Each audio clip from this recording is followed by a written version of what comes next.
খসড়া শিক্ষা আইনে প্রাথমিক শিক্ষাকে পঞ্চম শ্রেণী পর্যন্ত বলা হয়েছে এবং বাধ্যতামূলক।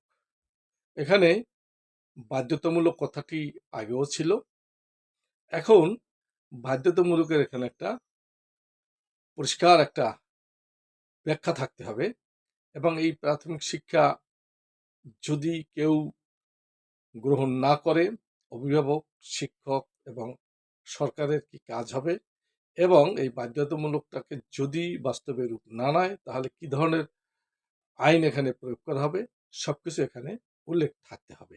আর নয় এই কথাই থাকবে, কাদের নামে কিছুই হবে না।